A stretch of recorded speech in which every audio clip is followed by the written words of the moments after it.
half-life is decades.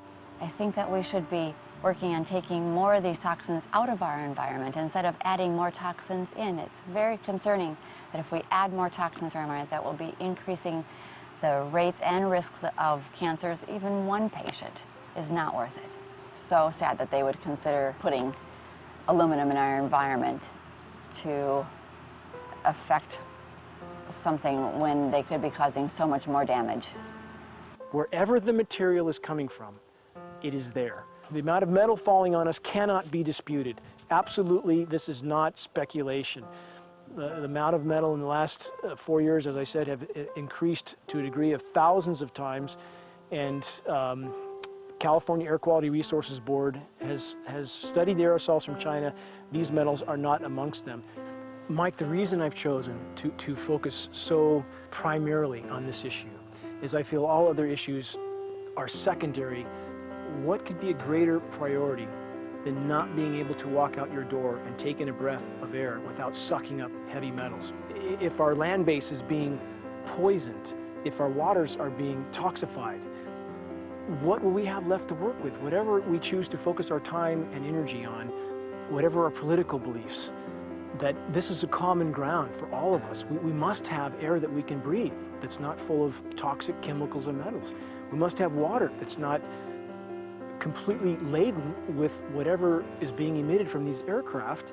And if people stopped to consider that the atmosphere is as thin as a layer of paint on a basketball, it is an extremely thin layer that allows life to exist on this planet, to simply treat it as a physics lab and experiment with it until it is broken beyond repair is folly of unbelievable proportion. And if people understood that this sort of experimentation not only is going on, but has been going on for a very, very long time. Going back 50 years, there's been countless climate manipulation, weather modification programs that the vast majority of the public is completely unaware of. And if they think that this is not true, that certainly that somehow they would have known if it was occurring, I would ask them to look at things like Agent Orange and the things that governments do because they can, because there's no one to stop them, because they have these huge military machines that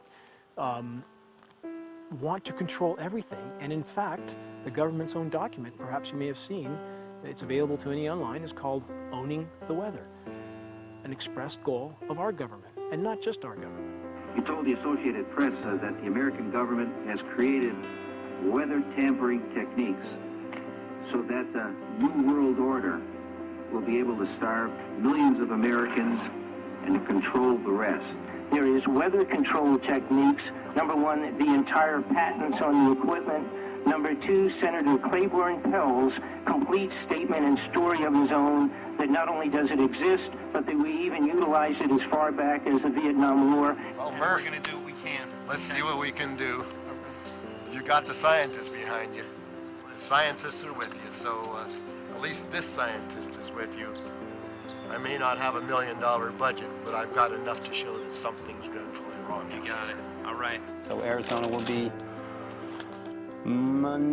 this Monday, the 21st. Senator Johnson up in Show Low. So we're going to be in the car a long time.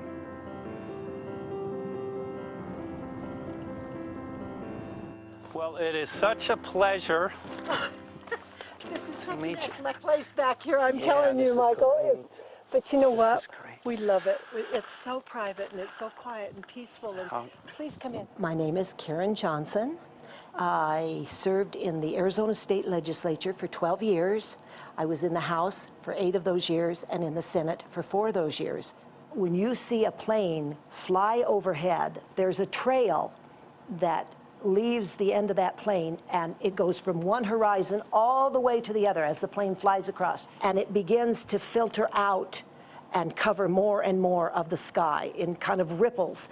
It widens out and fills the whole sky. I mean, how could anybody think that that was the case? And then to live and to be underneath that and know that whatever is in that is falling down upon you and upon your animals and upon the earth. And I mean, it's frightening to me. And if people don't start really waking up and facing the fact that we've got people that are doing terrible things to us, and we had better wake up and fight back now.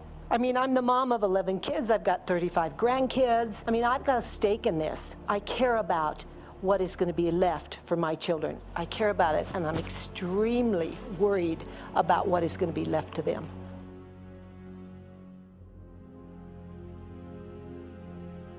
Aluminum is toxic, and we know that it's accumulative. And we know that we're getting more. So we're absorbing it in the air, we're drinking it in our water, so we are accumulating more. So the thought of more aluminum being dispersed in our environment in the way that you mentioned is very frightening to us and very disturbing to us. Those of us who have done any research on this are really quite concerned that we are ill-informed about this issue, and mostly that it's being done. Aluminum is toxic. We know that it is. We can debate as to the amount of toxicity that is going to be disturbing the body, but as far as really accepting the fact that it's accumulative, it's synergistic, then we have to conclude that it's not a good idea to put it in our atmosphere, especially when we know we're getting increased amounts, and especially since we know that the scientific communities around the world are pointing a finger at the heavy metal toxicities, at the toxicities that we're absorbing in the day-to-day food that we eat and the air that we breathe. The concern is off the charts about why is this happening? Why is this being allowed to be sprayed continually all over the United States, all over the world? Who is paying for this? I mean, the incidence of Alzheimer's has just skyrocketed, which evidently has to do with an accumulation of aluminum in the brain cells. I mean, I think almost every family has been touched by a member as they get older having Alzheimer's. And it's a horrible disease. And to say that, well, this just came because people drank soda pop out of aluminum cans, you know, when my father passed away with Alzheimer's and he didn't ever drink soda pop, you know, that explanation doesn't ring true with me. And so I'm wondering, how much did this chemtrail spraying back in the Illinois area affect him? Aluminum and fine metal is an accelerant. A friend who's a firefighter up in Pine, Arizona for 20 or 30 years says that the wildfires now that they're fighting are way beyond anything they've seen before in intensity. And when you look at the air samples and you see the fine particles of aluminum, which is very flammable, and magnesium settling on the trees, this is causing unprecedented savage wildfire. But if you look at this, you can see these are parts per million. They sent this to me, and I just found this to be extremely interesting because we should have like 2 parts per million of aluminum in our air. And this is saying that there's 39,000 parts of aluminum. That's astronomical. Barium is high. I mean, these are way off the charts of what people should be breathing or what's coming down on them. And, you know, if people wonder why their health is deteriorating, why they're having to go to emergency rooms, why they can't breathe, you know, why they're getting Alzheimer's, this has been planned. We have elites, I don't know what you want to call them, one worlders, Illuminati, I don't know, whatever you want to call them. But with these people that don't care about the average person. They only care about themselves, their greed, their power, and if they eliminate, you know, 2/3, 3/4 of us from the planet, so much for the better for them, because then they don't have so many people to have to herd around and worry about. So this is a lot what this is about, and this is very, very alarming and scary. I mean, where is this stuff coming from, and why? Why is this kind of stuff being put out there? You know, I've heard different explanations about, oh, we need to cool the planet, all this and that. But if people are up there trying to cool the planet, why do they need all this kind of stuff in it? The explanations just never have really rang very true. And as I'm setting up the equipment, she looked at me and she said, all these trees here are dying. And I said, what? She says, all these trees in here are dying. So I thought, well, I'm going to test for aluminum because that's one of the key things in the programs that we're talking about, and titanium. And I took some of this bark sample and tested it, and it came back positive with aluminum and titanium. Then I started traveling around California, noticing the same thing. In Lake Tahoe, there was a lot of the same type of bark all through Sacramento area and Davis. Just about everywhere I went, I was noticing this silver white bark. What I think's happening is these chemicals are getting down and destroying the roots. And then as they come up, they're going out into the bark. Those two right there are the ones that are just, it just hurts so bad to see these two, because look how old and big they are. We probably lost 40 trees right here on our 10 acres. Every week, every other weekend, we'd see another tree that was beginning to die. And I mean, it's just so sad, we'd just cry. And to think that that might have something to do with it, along with their other explanations, would really, really frost me. Every time you lose a tree, you know, it's not good, it's just sad. And there's another one over here in this little group of trees here. Don't you feel better when you stand up and fight than if you crawl down in a little hole and go to sleep? You know, I mean, my gosh, people, your families are out there, children are out there, your grandchildren. I mean, you've got to do something to help.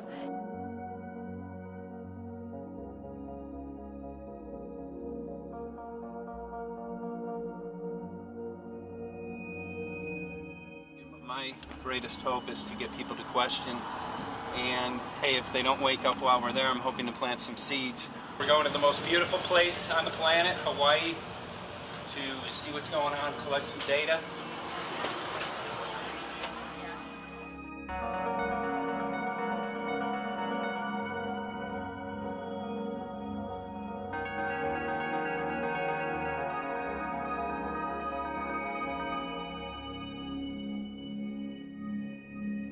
Thank you for having fun with us. Hope you enjoyed the trip. Have a great vacation and welcome home if you're lucky enough to live here. Thank you.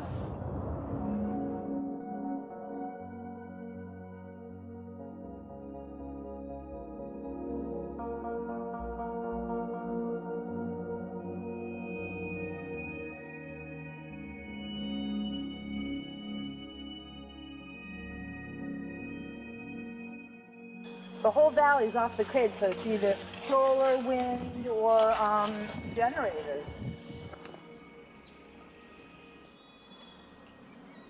Look at this, man. Yeah, the mind can't even conceive of a dream of this. Right. Yeah, right. Even coming here, and one would never think, you know, in paradise that it's getting destroyed. And they're doing it island style. They do it off the island, right? They do it off the island, so they don't, you know, you don't see the chemtrail airplane. The theory is that they're spraying the ocean, offshore, and it's coming in on the. And it's coming in. Now these are coming from the west. They're also spraying on both sides today. A lot of this stuff is actually chemtrails coming this direction. There's material that's blocking. We should be able to see to the horizon, you know, where the Earth curves, because we're high enough and we have the ocean, right? So we should be able to see. We should be able to see the Big Island. It's only 30 miles away. And you can see it's not a blue sky behind it. That's the key. It's all, you know, has that kind of weird looking blue, like silver blue, I call it. And this is a nice day. You know, there's no more blue sky. The night, we're gonna look at the stars at night, and it's like, you'll see, you can count them. There's so few stars at night now. There should be hundreds of thousands of stars, and I can count the stars. There's like one here and one planet here. It's like, you might see, some nights you'll see 100, some nights you'll see 10. This is what concerns me, this kind of stuff right here. It's just soft. Okay. This just comes right off, this bark. That's not natural. Where I've seen hundreds of thousands of coconuts and I've never seen it falling apart like that. Look at this, you guys. I've never seen anything like this. I used to trim trees all the time on the Big Island. I've never seen anything like that. That's why I'm concerned. Not an easy task that you have here on the island. I could see the skepticism because it is so far beyond anybody's reality. It's amazing. It's just amazing to not to try to look through somebody else's eyes. Like my eyes, I can see this so it's like night and day, and other people are just, it's just the illusion is just so deep. What do you think would happen if everybody awakened to what was going on and what the plans were of geoengineers? I think I think they'd have a revolution in Hawaii if people really understood what was going on. What's your concern for, I know that you love the land here. What's your concern about the chemtrails? Well, that we won't be able to live here and grow our own food, and that our health is going to be compromised. Do you think it already has been? Yes. And the thing is that they're doing it every day here, every day. So it's hammering, hammering, hammering, hammering, micro doses every day. And then, of course, it's getting in the environment, and of course, it's weakening the plants. And it takes a couple years for this to actually weaken the plant. So we're asking for GMO taro. We're asking for GMO papaya because we can't grow our natural seeds. We can't be sustainable. We can't truly, be here as God created us to be. So my friend convinced me to do a hair analysis on my daughter. So we went ahead and cut close to her scalp and got some really recently grown hair and sent it in. I was just sure that my daughter's hair was going to be so clean with the lifestyle that we live. And lo and behold, it came back, and